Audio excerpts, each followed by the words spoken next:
एक गलती आपने की, मैं बता रहा हूं। हाँ बताइए।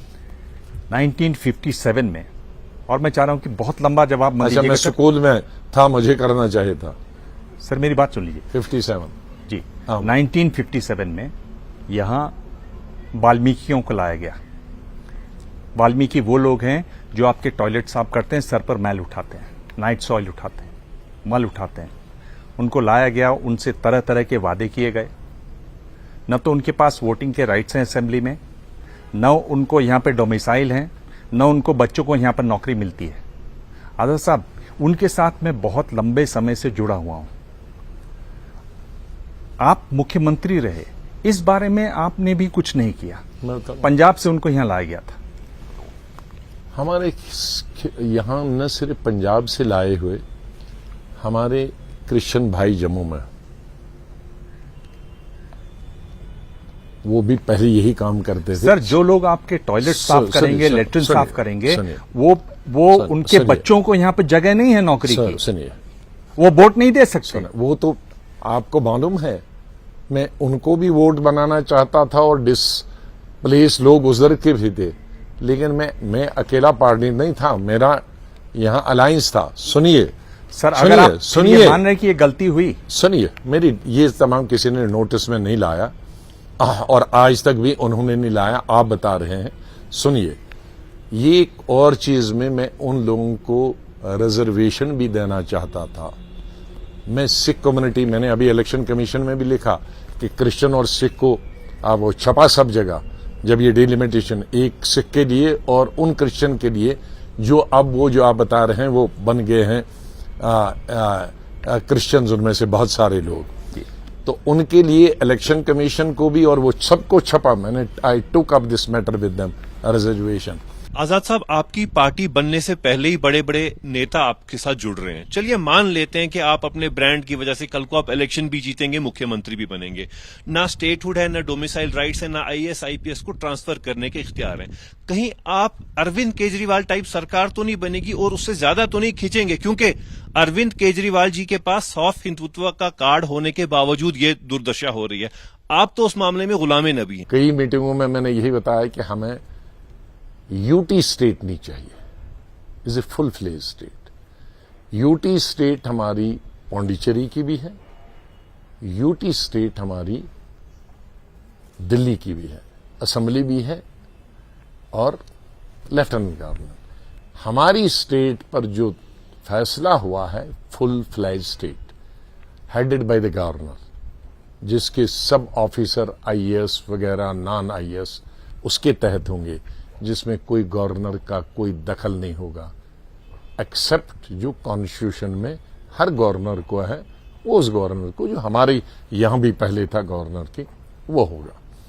बल्कि इसमें उस गवर्नर की और कम होगी फुल फ्लैज, क्योंकि 370 में जरा गवर्नर्स की ज्यादा पावर्स थी, असेंबली की पावर्स उसको शिफ्ट होती थी, तो वो पावर्स कम होंगी। एक मिनट, गवर्नर का वो बिल्कुल नहीं, एक्सेप्टेबल नहीं, उस हम स्टेट को एक्सेप्ट ही नहीं करेंगे। I will be the first person to oppose that and resign, जो भी गवर्नमेंट होगी या नहीं है, नॉट एक्सेप्टेबल। दूसरा ये कहूंगा कि दो चीजें स्टेटहुड इन कंडीशन पे होगी एक्सेप्टेबल, फुल फ्लैज। दूसरा, जमीन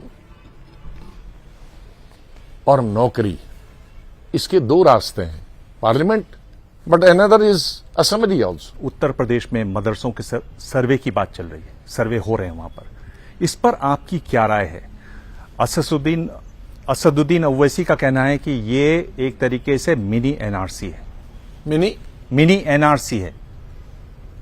देखो, मुझे नहीं मालूम, मैं ना असदुद्दीन मदरसे का जो सर्वे है उस पर आप क्या समझते हैं? मुझे ये भी नहीं मालूम सर्वे क्या हुई है, लेकिन ये कहना गलत है कि मदरसे में कोई एंटी नेशनल तालीम दी जाए, गलत। अगर आजादी से पहले के लीडर जितने फ्रीडम फाइटर, मौलाना इसके पंडित नेहरू के वालिद साहब से लेकर और कई हिंदू लीडर्स उन्होंने उर्दू मदरसों के टीचरों से पढ़ी। हमारा उर्दू मजहब के साथ जुड़ा हुआ। हिंदी अगर पढ़ेंगे, सुनिए, no this is very important, ये इंटरप्रिटेशन कोई नहीं देगा।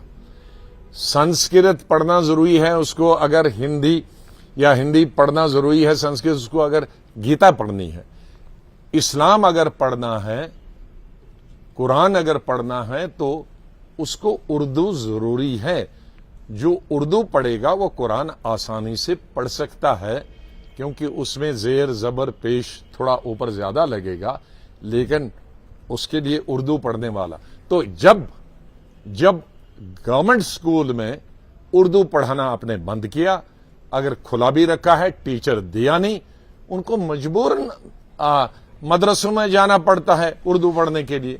तो आप उसको को उर्दू पढ़ने के लिए गया या कुरान तालीम हासिल करने के, तो मिलिटेंट हो गया। I don't by that story. Sir, एक ये जो सवाल है जिस पर आज देश में बड़ी चर्चा है हिंदुस्तान भर में, अयोध्या का, और अगर कोई मिलिटेंट होगा वो मदरसों से बाहर भी है। और पंजाब में कौन से मदरसे थे भाई? हैं? आजाद साहब आगे चलें, आगे चलते हैं। आगे चलिए जी। ये जो अयोध्या का मसला है वो तो कोर्ट से निपटा है? अयोध्या का मसला कोर्ट से निपटा, सुप्रीम कोर्ट से निपटा। हाँ। ज्ञान व्यापी का आप एक मुद्दा आ गया है। आपका प्लेसेस ऑफ वर्शिप एक्ट भी है जो नरसिम्हा राव सरकार में बना। क्या इस तरह से नए और चैप्टर खुलने चाहिए? इन पर कोर्ट में बात होनी चाहिए? इस पर आपकी क्या राय? देखो, कई लोग, मेरे ख्याल में, मुझे नहीं मालूम बीजेपी या आरएसएस के किसी लीडर से ये जवाब आया था, आई डोंट रिमेम्बर किसी, उन्होंने कहा था वह हर मस्जिद को आप डम नहीं कर सकते हैं कि वहां मोहन भागवत का। तो कुछ चीजें आरएसएस के लोगों ने, चाहे आप उनकी फिलॉसफी को माने या न माने, but this is a welcome thing. ऐसा नहीं कि मोहन भागवत से ये स्टेटमेंट आया तो आप कहोगे मोहन भागवत की आप 10 चीजें बुरी लगते हैं तो ये अच्छी चीज। अगर अच्छी चीज कही तो हर मुस्लिम या हर हिंदुस्तानी को अप्रिशिएट करना चाहिए। कुछ हमने सवाल ट्विटर से मांगे थे और उसमें निश्चित रंजन राजपूत हैं, उनका कहना है कि आपको अभी आराम करना चाहिए। एक अमरदीप पवन है, वो ये कह रहे हैं कि जब आप राज्यसभा में थे तो आपने कांग्रेस पार्टी क्यों नहीं छोड़ी? बहुत संक्षेप में। क्या कांग्रेस पार्टी? जब आप राज्यसभा में थे तब आपने कांग्रेस पार्टी क्यों नहीं छोड़ी? ये अमरदीप पवन पूछ रहे हैं। मैं पवन जी को समझता हूं कि गांव के अगर होंगे तो ज्यादा अच्छी तरह से समझते हूं, कि शहर के हों तो शायद वो किचन में नहीं गए होंगे, लेकिन जाएं तो और उसमें पतीले में चूल्हा अगर हो, चूल्हे अब खत्म हो गए हैं, गैस पर पानी रखें और फुल स्पीड में गैस रखें और उसमें पानी को उबलते देखें। तो पहले पानी ठंडे से नीम गर्म होगा, फिर गर्म होगा, फिर बहुत गर्म होगा, गुड़ गुड़ करेगा। वो आपको कहता है कि मुझे गर्मी बर्दाश्त नहीं हो रही है, आप चूल्हा बंद करो, आप गैस बंद करो या मुझे नीचे उतारो। लेकिन जिसने गर्म करने के लिए या तो वो एब्सेंट है या उसको नतीजा नहीं मालूम है, तो गर्म इतना पानी हो जाता है कि वो ढक्कन को फेंक देता है और पानी निकल आता है। तो यही हुआ आपके साथ कांग्रेस में? यही हुआ। जब ढक्कन, हम ढक्कन को फांद के आए, हम नीम गरम ज्यादा गरम उबलते रहे, लेकिन किसी को सुनाई नहीं देता। वो वहां था सुनाई देने के लिए या दिखाई नहीं दे रहा था, तो हमने ढक्कन को फेंक दिया और बाहर निकल आए। आजाद साहब, ये मेरा उनको बताइए। सुन जी। जैसे ही घड़ी का काटा दोपहर 2:30 पे आए, बबीता जी का दिल सास बहू साजिश के लिए मचल जाए। और ये है इनकी बहू, पूरे दिन ऑफिस की टेंशन हो जाए गॉन जब ये करें अपना फेवरेट शो फ्री टाइम पे ऑन।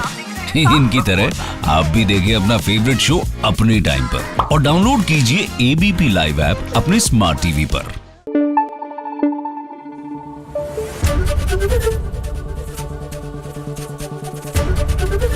एबीपी न्यूज आपको रखे आगे।